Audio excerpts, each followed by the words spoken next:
Okay, I'll call to order the Monday, February 28th, 2022 regular board meeting. Please stand for the Pledge of Allegiance. United States of America, to the republic for which it stands, one nation, under God, indivisible, with liberty and justice for all.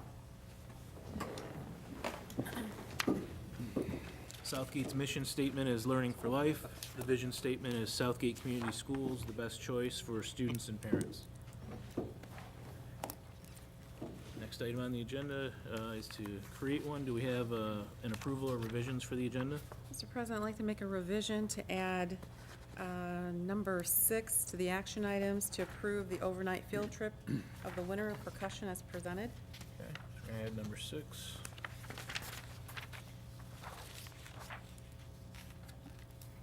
Okay, so I have a revised agenda. Is there support for the revised agenda? Support. Supported by Mr. Estheimer. Any discussion on the revised agenda? Seeing none, I'll call for a vote. All in favor, say aye. Aye. Any opposed? All right. Takes us to our presentations for the night. We have the Beacon Therapy Dog Program. Yes, I am pleased to introduce to you one of our principals at Beacon Day Treatment, located at Garish.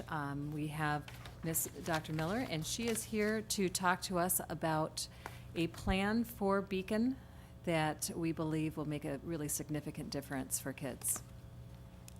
Good evening, everyone. For those of you who I have not met, hello. And for those of you who have not met me, I am Stacy Doctor, and I am one of the principals over at Beacon Day Treatment. For those who are not as familiar with Beacon, I just want to give just a little bit of history as to how this came about today. So at Beacon, we support and we service students from 27 districts throughout Wayne County. Our students come to us with various disabilities, different areas of support that is needed, some more than others. And so in this year, when Ms. Irvine and I began to talk earlier in the year, one of the things she asked me was, well, what do you want to see happen this year? What is something that you would like to do? And so with that question, I obviously had to think about it, like, what am I trying to do this year? What would look better and what would help for our students and even our staff? And so I talked to her a little bit earlier in the year about bringing in a therapy dog to bring in the supports for our students. So with the areas sometimes just with depression, with the areas of the social isolation and just so many anxiety and so many of the things that the kids suffer and struggle with, some of the research obviously has shown that therapy dogs in school, they prove to help in decreasing anxiety. They prove to help in supporting the increase of moods and also just the physical well-being overall of students. And so the information I'm going to share with you tonight is really just based on the support that we want to give to our students in a different format. This happened, and Ms. Irvine, our conversation happened well before some of the tragedy that we saw locally, which made it a little bit more difficult to find companies that were available at this time, because when things happen, then that becomes a mass need for so many different things.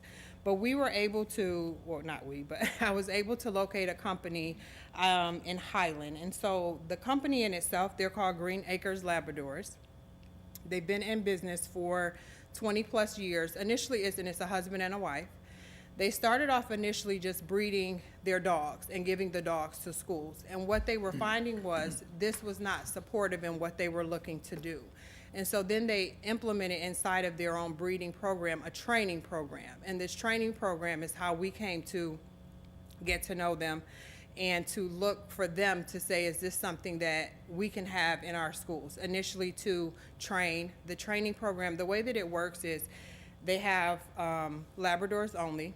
The training in itself is 14 to 18 months. And so they already have identified 2 dogs based on our school, based on the temperament of the students, based on the different things that we would need, that are already in training and able to come to us. We're only requesting 1 at the time, just to start with 1, and then, move forward long term. And the way that it works is in their training, things that they cover specifically for training, obviously is teaching the dog to sit, to stand, to follow the different commands, to be house trained, school trained, is that you know, based on what that looks like. And also in that, they provide training for the staff, because what it would look like is they would do the training with the dog. The initial visits would start when we were able to select the one of the two.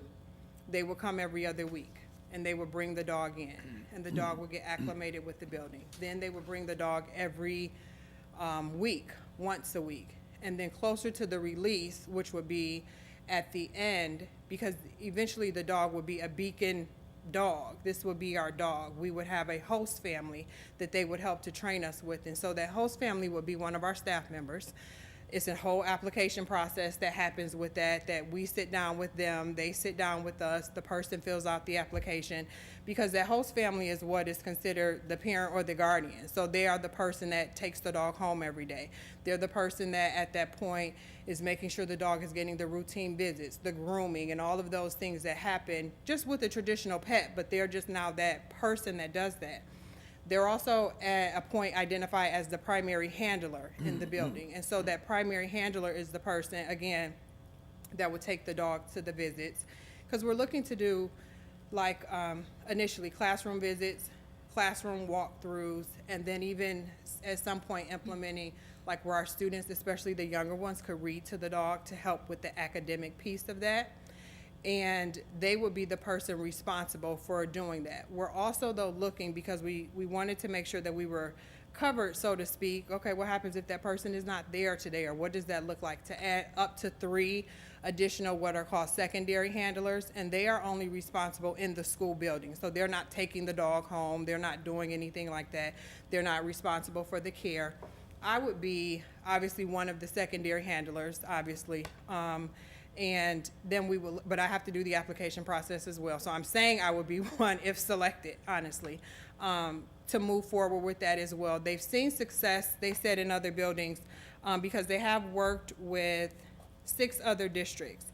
And they're currently, this company is currently providing dogs for the entire district of Clarkston and South Lyon. In the past, they provided dogs to Brighton, Avondale, West Ottawa Lake, and the Chippewa Tribal District in Saginaw. So they have a lot of experience as to what this looks like, and as to what a good primary handler looks like, what a host family looks like, what does that mean? How do we introduce our new family members, so to speak, to our kids in the community? What do we send out to parents to let them know this is something that we're doing? What precautions do we take for students that may be fearful of animals in our building?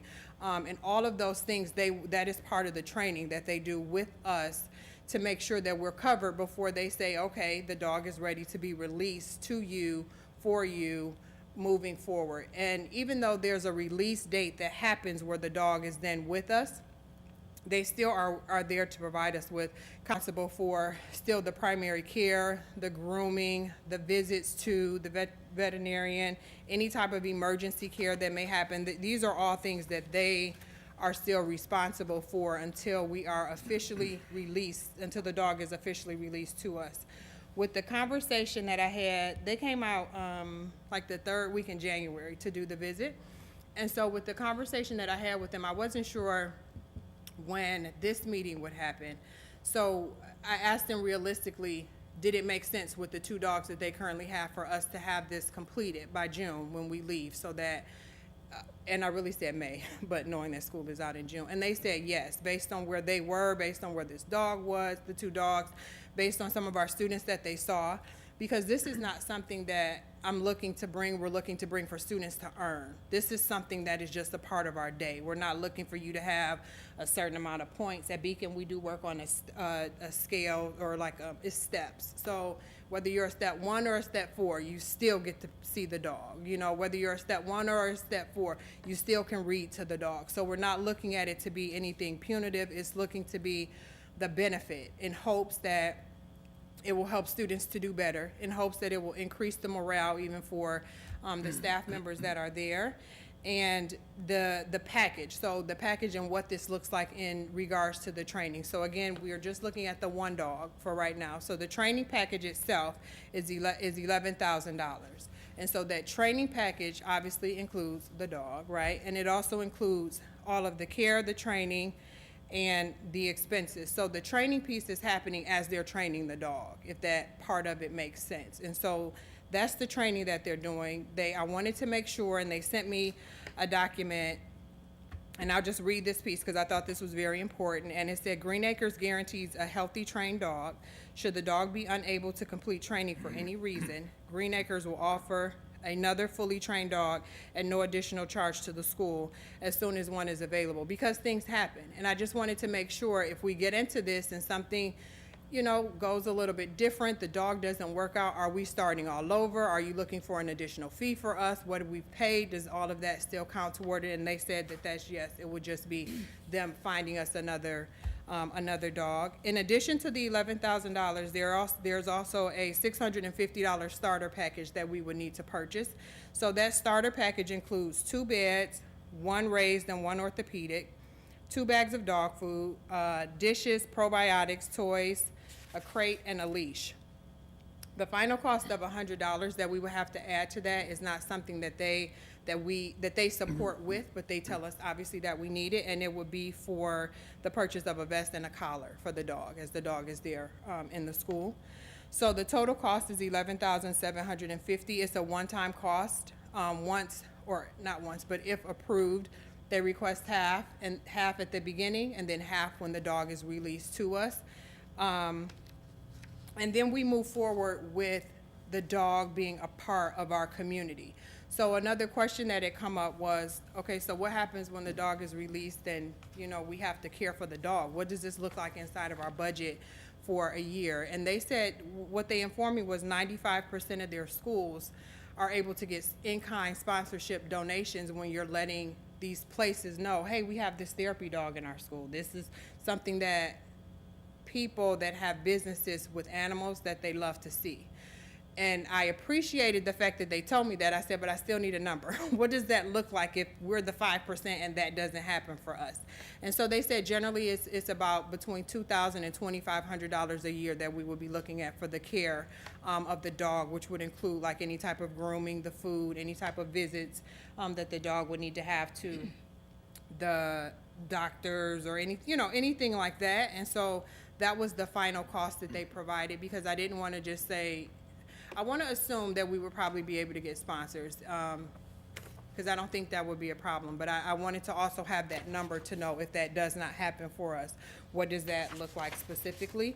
And then the last thing in regards to this is when I started this initial conversation with Ms. Irvine, the goal was looking at one. If you've ever been to Beacon, Beacon is set up where we have our elementary, and we're one school, but we have our elementary, then we have our middle school wing, then we have two sections upstairs for our high school. Ideally, long-term, it would be great if we would be able to have a therapy dog in every single unit for our students, especially considering, which I didn't know until I researched more, that there are some schools that actually have a therapy dog in every single classroom, which can become, I think, sometimes overwhelming, but that's not what we're looking to do. But long-term, we didn't want it to just be kind of a one and done, but we wanted to start small and start smart as it relates to the supports that this could be for our students. And then it could even become something like, as a district, we just become a district and we have therapy dogs in at least one in every school, or something. I'm not trying to add additional pressure or work for my other colleagues, but just something to look at when we look at it and say the benefits of what this looks like for our students at Beacon.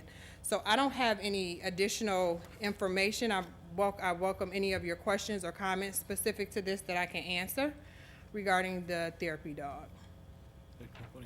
So how long is the training or guaranteed care for until it's released to us? That $11,750, about how long is that? So the training for the dog overall with them, it is I want to give you the exact month. It's 14 to 18 months, but they don't start that training with their dogs when they say, hey, you guys are interested. It doesn't start that way. They constantly, so I think she told me they have 30 dogs right now on they didn't call it a farm, their kennel. So they have dogs always in training, always ready to do that. That is why when they came out, they were able to identify 2 that they currently have that are ready to be introduced to a school community like ours. So the person who would be the host person would be a teacher, or you would find somebody, it's an application process? It's an application process with the understanding that it's volunteer. It's a volunteer position. It's a position that includes a whole nother being, so to speak, that you're responsible for. It also includes your commitment to the building, because we're not looking, and people change and they do what's best for them, but we're not looking to ask someone to be a host and then they're looking to leave us at Beacon next year, because then we start that training process all over. So those are some of the things that they help walk us through in vetting that person to kind of see what's the best fit. But it would be a staff member, so a teacher or a social worker, our consultants maybe that are there, but someone that is dedicated to Beacon and wants to take on that responsibility, because it becomes a huge responsibility to be that primary handler. When we were talking, she's like, you want to, I'm like, no, I'll be secondary.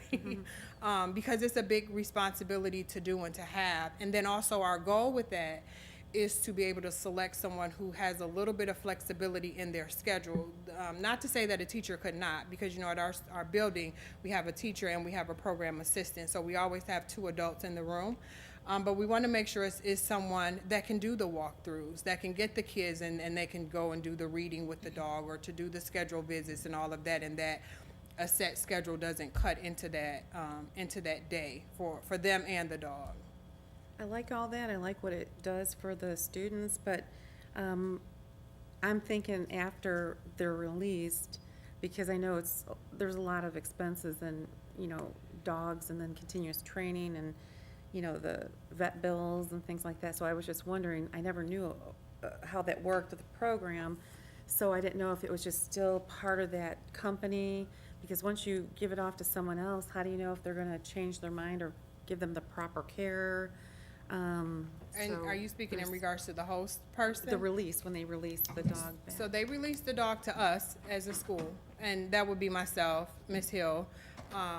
Ms. Irvine would be a part of that conversation as well. And so our goal is to find the correct host family primary handler within our building to do that. There's been a little bit of conversation already about folks, I want to do it, but it's just not that simple. And that's why with this company, they've already developed this process to take people through to determine maybe things that I don't see or Ms. Hill may not see in selecting this primary person as it relates to what's most important. Right, okay, thank you. You're welcome. So I have a question. How much time in a day would that take away from whoever the host is? If they are a teacher or, I mean, a janitor, I mean, it's gonna take them away from doing their job. It would depend That we on need what them. be to set up a schedule, and a schedule that makes sense so that that person is still able to conduct their workday and do what they need to do. Myself and Ms. Hill, a couple other people, we have a little bit more flexibility in our schedule. That is why I know for sure I'll be submitting an application as a secondary handler, just to be able to support and help with that, because that would be one of the, if we just looked at a specific example where a teacher and a teacher was that primary, that would be very difficult for the teacher to do with his or her regular schedule. And so when we set and provide the ramifications of what that schedule looks like, that may cause some people not to even apply. If we know in the morning we're doing, I'm gonna make this up, a 9 o'clock visit and an 11 o'clock visit. Normally teachers have schedules during that time. So we may not have many teachers signing up to be the primary handler. But whereas we do have other people who would maybe be able to do that, such as a social worker who can maybe do it during the group time that they have and then can integrate it into the groups and can do each group. So we're looking to make the most sense so that folks are still able to, which is primary, honestly, still able to do their job during the day. Okay. I struggle to see how it's gonna happen, but I wish you luck, and because if somebody has that much time in their day that they can walk a dog around a building every day of the week, then And it's I'd not. want to look at that job and see Sure. what are we doing here. Yeah, no, I understand that, and I want to make sure that I'm clear also with explaining and being clear that the dog is not walking the building all day long. The therapy dogs are there, and how it was explained to me in some of the research, it's a piece of the day that happen. So it gives the dog a rest, because the dog just can't be exhausted through the whole day, and then we expect him or her to come back the next day and provide that support, with the understanding that the dogs feel the same emotions that we feel. So it will be a schedule for the dog, and then also, you know, a schedule for that staff person. So we're not looking to have the dog in a room every hour of the day. That would be too much. So for 45 minutes, the dog might go to this room and see these kids. Might be 10. 10 45 minutes. is a long time. Might be 10 minutes. Yeah. And we might do a 45, and I'm just making, Right, like as we're sure. talking now, a 45-minute block in the morning, midday, and in the afternoon, something like that. And that way, that also allows us to get to many different rooms, but 45 minutes is a long time in one spot. I don't see us doing anything that long. So 15 minutes, I would say 10 minutes. 10 minutes. We only have 10 So- students per class. right? Yeah, and, you know, students So aren't you- coming so to you- school every So day. you take the dog to a classroom for 10 minutes, and then you go back to doing your job. Possibly, or Then, one, then you take it to another classroom for 10 more minutes, 2 hours later, Mm-hmm. and then go back and do your job, and the dog sits there while you And- do your stuff. or rest. And that's what I kind of envision, but that would also be a part that Green Acres would have to support us with and provide us with. Can we see a couple schedules from some of these other 6 schools, and at an elementary level, at a middle school, at a high school? Because at the high school, the time looks different. It's the same day, but their time and all of that looks different for them. So that would be something that's included, that we would definitely look to them to help to support us with in creating that schedule, especially our first couple, doing that, our first couple sets of schedules with the dog, definitely so. 'Cause I mean, if the dog's got 30 minutes of contact over the course of the day, that dog's gonna have to spend a lot of days before it touches every student, right? It may. I don't have, but, and I don't wanna speak without having the specifics from them, but I do know that it's being done and it's been done, and we're looking to create something that makes sense for Beacon. Nothing perfect, but something that will work in the scheduling, and that is why, again, and I don't wanna just keep saying it, but that's why that primary handler position is so important, of who's selected for that, so that the schedule that we create makes sense and that it can work. Because if we create something and it doesn't work, we've just defeated the whole purpose, and the kids are, where's the dog, where, you know, and then that emotion happens, because there's no answer for that, because they saw the dog come in this morning, but they haven't seen him all day, you know, so that just creates something else. So we're definitely going to rely heavily on them to help support us with the schedule that works for Beacon. Okay,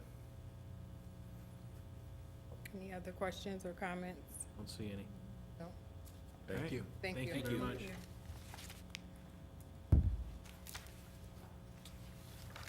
All right, next up on the agenda is citizens' comments. This is when the public gets to address the board. May take up to 3 minutes. And please just direct your comments to the board as a whole, not any individual members. And when you come up, state your name and address, and we'll go ahead and get started. First one I have is Mr. Pulaski.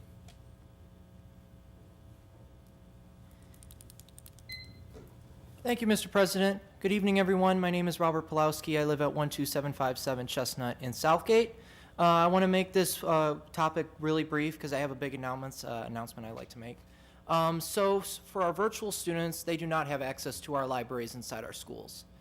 I'd like to make a suggestion that we should have access, even our virtual students, elementary, high school, or middle, to have access to our libraries, even if it's just one day a week, so they're able to grab books instead of coming to our regular library over here in Southgate, especially when they're closed on Fridays. I'd like to make that suggestion to the board to look at, especially going into 2022-23 school year. Second thing I'd like to announce is, as of February 28, 2022, I will be officially running for school board next year. I have officially made this public on Facebook, and I just want to say I have enjoyed being at these meetings and speaking on topics for our board to change and make our district wonderful. And I really would like to be a part of that change to make sure students have what they need, to make sure law and order is kept right in our schools, and also make sure teachers have what they need when they come into schools, especially our pay. As of today, I really would like to work with our board in November, if I'm elected, to change what we see in this district to make it the most thriving district than any other district in this county and our region as well. As of today, I would like to make my announcement known to our city residents and everybody watching at home, and I look forward to hearing your comments and concerns when I walk around on weekends door knocking to our residents. Thank you, and I look forward to November's election. Thank you. Thank you. Anyone else who'd like to speak tonight? Okay, seeing none, we'll go ahead and close public comment. And the next item is the superintendent's update.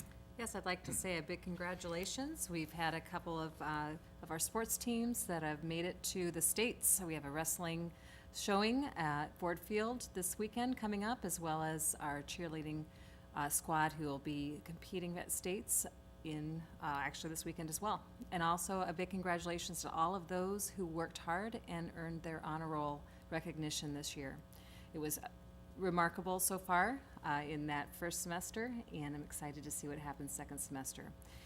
We are also going to be acknowledging those that had earned honor roll in Atlas, and that's coming out as well as a second round. So I know that that was a question that many families had. So big congratulations to all of you.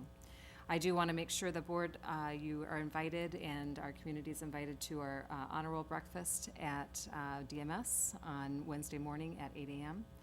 We also have a freshman orientation and a sixth grade orientation night on Thursday evening from 6 to 7, and we hope to see our new families and our continuing families at those events. So just wanted to make those announcements. Thank you. Takes us to the consent agenda. So the consent agenda consists of minutes from February 8th, 2022 closed session and February 8th, 2022 regular meeting, and the HR update. Mr. I'll entertain a motion on the consent agenda. Mr. President, I'd like to make a motion to approve the consent agenda as presented. Motion to approve consent as presented by Dr. Pomponio. Is there support? Support. Supported by Mr. Green. Any discussion? Okay, seeing none, I'll call for the vote. All in favor, say aye. Aye. Any opposed? Consent agenda is approved. And the first action item, the approval of the purchase of the, I'm gonna mess this up, the phonic robot certification cert. Yes. We'll go ahead and invite Mr. Hanson, or also the teacher of our mechatronics program. Mr. Beg, yep, Begbu. Good evening. Good evening. My name is Mr. Ibebu, and I'm the instructor for mechanics. Just this year, working with just one of the robots is limiting to the students. Because when you have 4 or 5 students that want to use one single teach pendant, it becomes cumbersome. And gracefully, there was a grant that was opened through DCTC and RISA that guarantees the payment for this robot. So I'm seeking your approval for the purchase of this robot with that grant. And I think that leads to also the second item. I don't know if we can get into it, or we'll focus on this one first. We'll go do one at a time, I guess. Okay. So, hang on one second. So, any questions? Dr. Pomponio? Now, for the company that you're purchasing this robot from, is there like several companies that offer this, or is it just one company? Because I know it's a big ticket price. Yes, Fanuc is a unique company. They have the sole proprietary of that particular brand of robot, and is geared towards education, and they have the educational certification tied to their product. Not just the product, they're not just selling a product, they're selling the certification tied to it. Okay, and is there a warranty attached to that, or is that just a 60-month? Yes, I think that's the 60 months they give for that. Okay, thank you. This is just a pass-through for us, right? It's coming, actually, the funds are coming from The grant. the DCTC and the grant, right? So this is, whatever we pay is just being refunded basically by that, so it's a pass-through for us. So, okay. Just to make sure everyone's comfortable, Fanuc is one of the world-leading designers and builders of these machines. We're not getting a half-baked opportunity here. This is awesome. Thank you very much. Okay. Thank you. Any other questions for staff? All right, seeing none.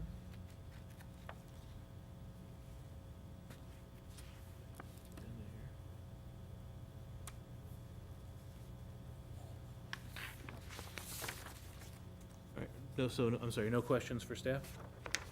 All right, now I'll entertain a motion on the item. Move to approve the purchase of the Fanuc, is that how you say it, Fanuc? Yes.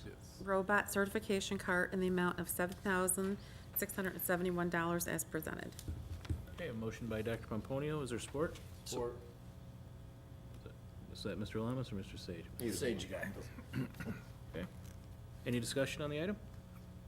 Dr. Pomponio. I just want to say I fully support the Megatronics program and the jobs that lead to help students outside of the classroom. So I kudos to the staff and students. Thank you for the program. All right, no more discussion, I'll call for the vote. All in favor, say aye. Aye. Any opposed? Okay, that passes. All right, second item is the approval of the FRAP Learning Center lathe install. Is that one you as well? Yes. All right, give it to us. Over 3 years now, we bought some Lathe machines that has been sitting in my lab and also limiting the learning of students because it hasn't gotten power. It is run by 480 volts and another one is 230 volts. So essentially, inside the plant, you cannot just start putting your hands on their wires.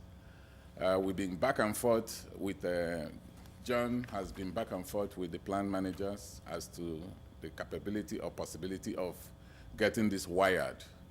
Almost for 3 years now, and we're out of warranty for those machines, and they were sitting there because the unions and the plant will not allow anybody to come in to do that. Eventually, they brought their company and they worked with John, and the company came and looked at the wiring. For them to wire with the existing system that is already in place, it's about 18,000. But they are telling us that using those platform that is already in existence will cause the electricity to trip either in the classroom or in the other machines because we have several machines. So they are proposing the second option that you see on the agenda, which is about 35,000 to install new transformer that will be able to accommodate these new machines and also give us room in case we have opportunity to buy more equipment. So we are leaning towards the second option with your approval. And also, we are, Mr. John said that this money is also going to come from the grant that was already approved. So we need your approval to move forward with that. Okay. Any questions for staff? All right, seeing none, I'll entertain a motion on action item number 2. Mr. President, I'd like to make a motion to approve the Flat Rock Assembly Plant Learning Center lathe install in the amount of $300.95 as presented. Okay, a motion by Dr. Pomponio, is there support? I support.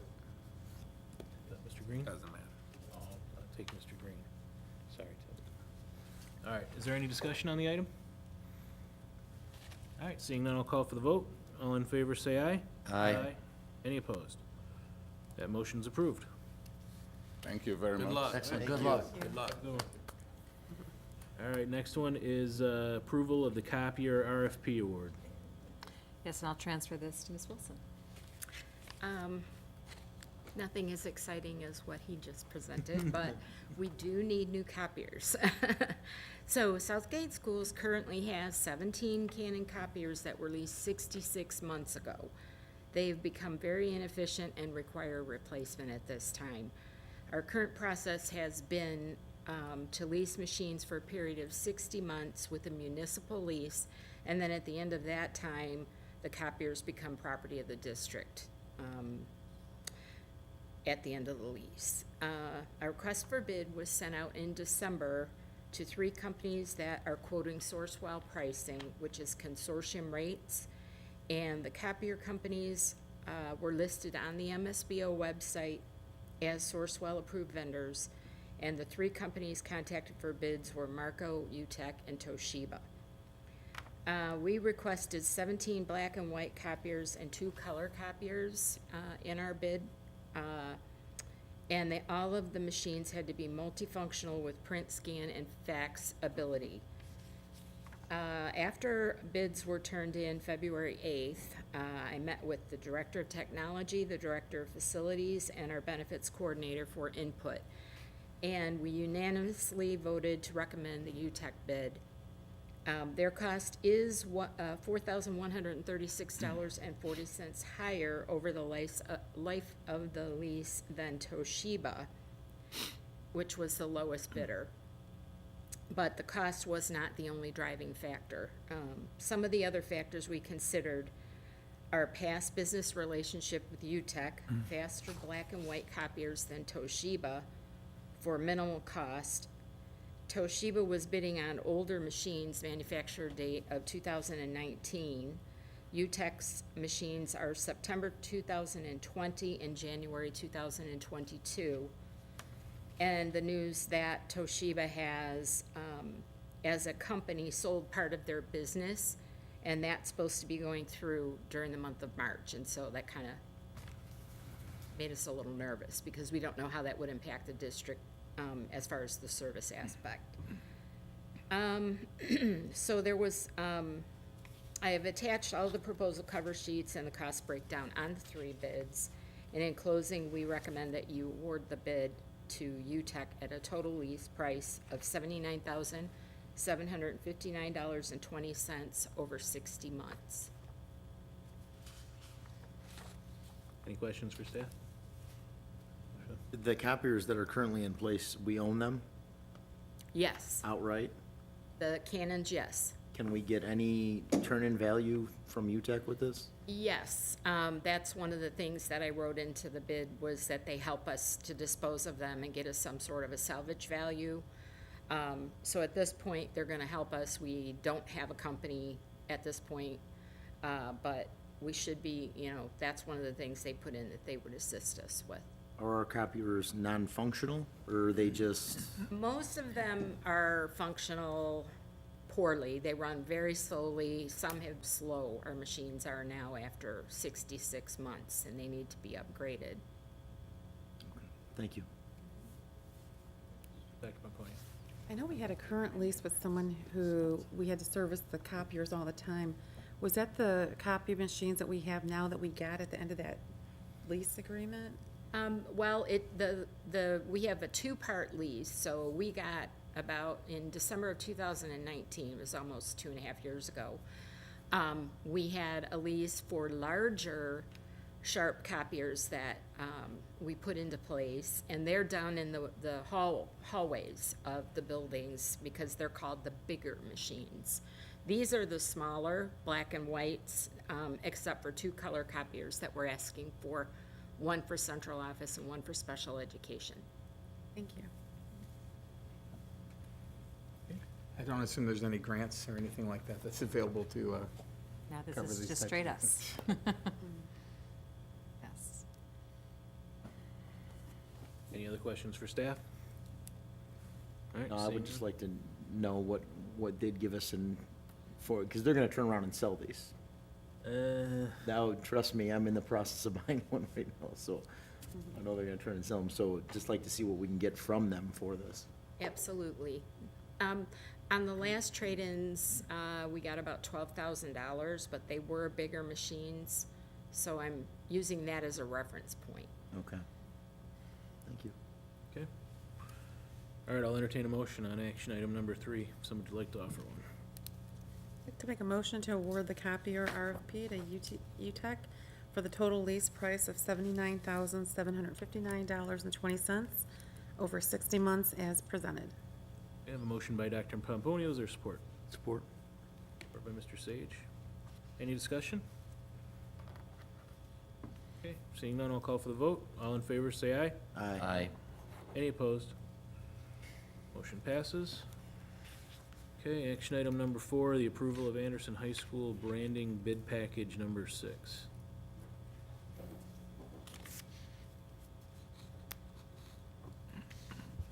Good evening. My name is Gary Kent with Plant Moran Cressa, and I'm here to present the bid package 6 athletic field entrance award recommendation. So in the bid package, you're going to see our award recommendation letter, the project budget, the branding and signage bid package, and then along with that, the contractor proposals. So the selection process on December 13th, RFP documents were formally issued and made available to contractors, and a pre-proposal meeting was held. An advertisement for bid was published in a local newspaper and posted to the required state of Michigan website. On January 14th, we received sealed bids and were publicly opened, and over the following days, we held subsequent post-bid interviews and meetings. Those were attended by various members of the steering committee, and upon completion of the interviews, the project team is recommending the firms listed in attachment 2, pending review of terms by the district legal counsel. The scope for this branding package is masonry posts on either side with laser cut steel lettering and a gateway. We're also going to be painting the existing ticket booth and branding the concrete walkway and the entrance with the STA sword logo. The total project award amount for this bid package 6 is $78,620. On the next page, you can see a breakdown of that with the contractors that had bid on this. The 3 that we received pricing from was Baker Construction, Duke & Duke, and Detroit Spectrum. We have a contingency amount of $10,000, an allowance of $1,500, and again, the total amount of $78,620. And then on the final pages, you'll see the design specs and the drawings for bid package 6. Any questions? I just have one. What did you say was being done on the ground as I go through the gate? Is that what you're talking about? Yep, so they're going to be painting the sword logo, the STA logo, you can see on one of the pages, but essentially we're going to be getting a stencil, so you can paint that logo on the ticket booth and on the ground. Okay. So, Thank you. and that can be used elsewhere in the district as well, down the road. Dr. Pomponio. Do we have a warranty on weathering on the paint, like for the masonry and, It's going to get your typical wear and tear, but with the stencil, it's going to be easily refinished down the road at a low cost. So the stencil's the larger portion of the cost. okay, thank you. What kind of a contingency do you see on this? We put $10,000 just because of, pricing with steel and, masonry right now. So you're not worried about running into anything, you're just worried about the pricing getting weird? Yep, and we think we can actually back some of that down as well once we dive into the details with steel manufacturer. Right, okay. You covered it. Any other questions? All right, seeing none, I'll entertain a motion on action item number 4. Mr. President, I'd like to make a motion to award the athletic field entrance bid package in the amount of $78,620 as presented. Okay, I have a motion by Dr. Pomponio. Is there support? Support. Is that Mr. Lamas? I'm telling you, I'm having a hard time hearing who it is. How you feel? I know how you feel. Any discussion on the item? Cheaper than some copiers. Yeah. All right, seeing none, I'll call for a vote. All in favor, say aye. Aye. Any opposed? All right, that motion passes. Item number 5, the approval.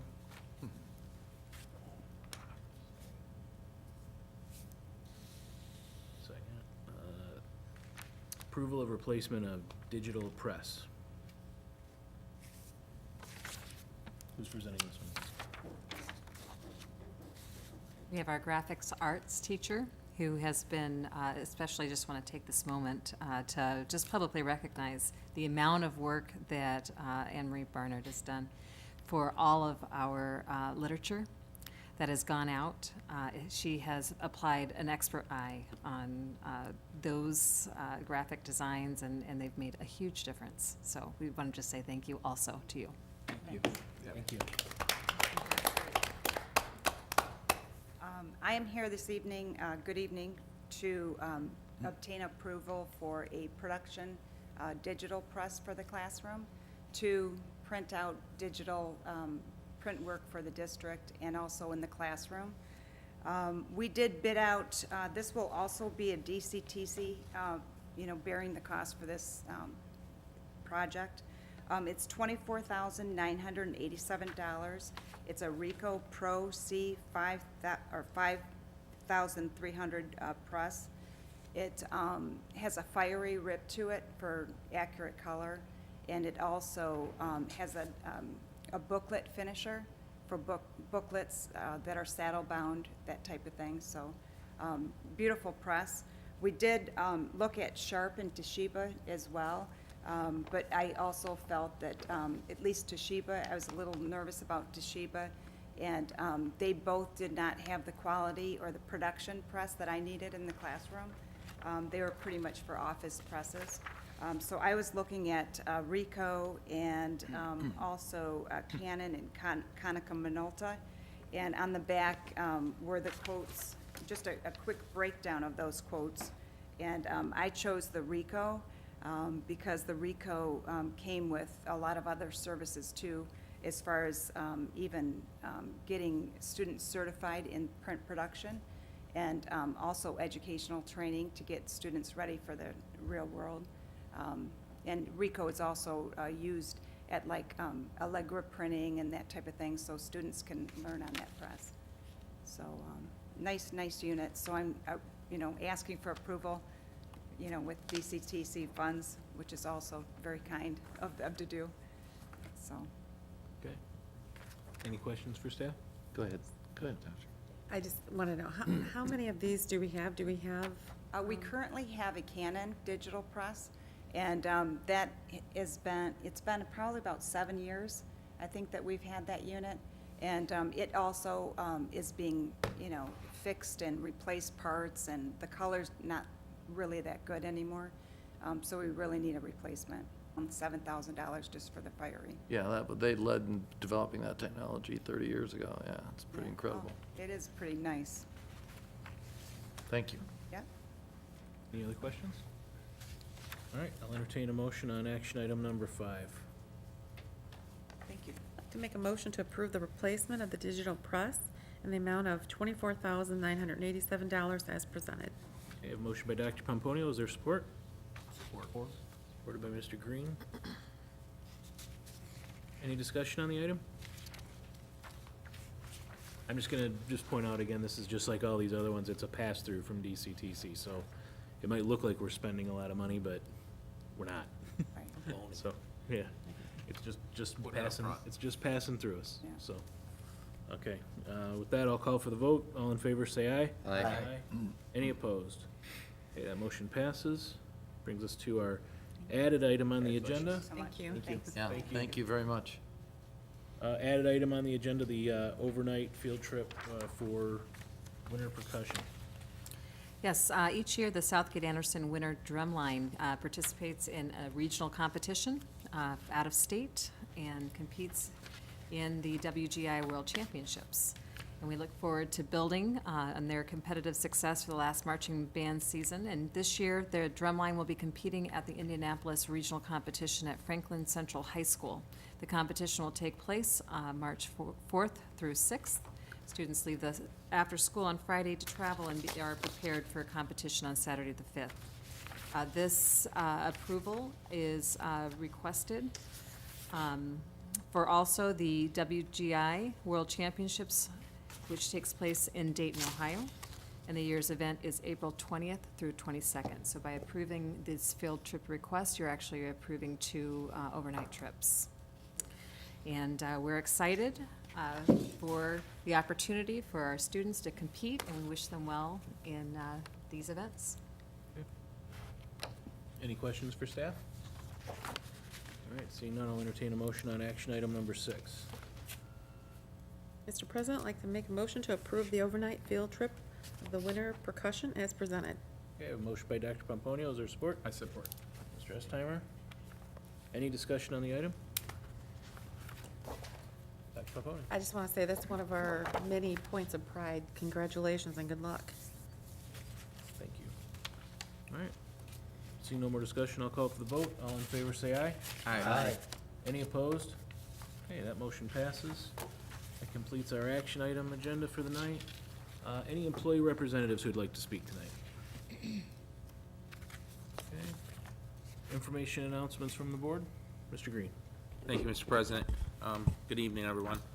So I'd just like to say there's a lot of things as I'm sitting here listening tonight, and I think it's important to note for the public that we have some great things going on. You know, we have the robotic, or, you know, the technology that we approved tonight. You know, our cheerleading group qualified for states, wrestlers qualified for states, the winter guard's going overnight. You know, the student council just went to the state conference this weekend, which I attended with my own school, which was a phenomenal event.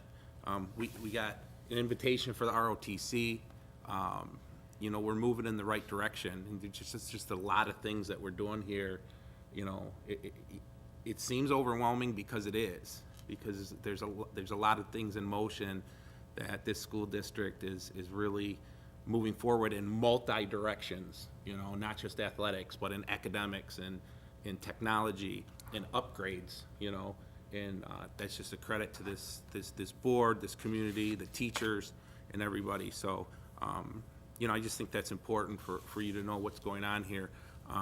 You know, the honors breakfast in the middle school, which incidentally I've been ordered, I'm not allowed to go to for my daughter, and if I do go, I'm not allowed to talk to her. So it's a far cry from her days at Grogan. And then the Thursday night orientations for students, which I am going to, and she can't stop me for that for 9th grade. So, you know, it's exciting to be here. You know, people are talking about this school district again. And that didn't happen 4 or 5 years ago when a lot of us came together. So that's it. Thank you. Thank you. Anyone else? Mr. Sage. Yeah, as I stated previously, I just want to thank Mrs. Irvine and the administration and the teachers for putting the students first and recognizing these students. I think it's a game changer for the district.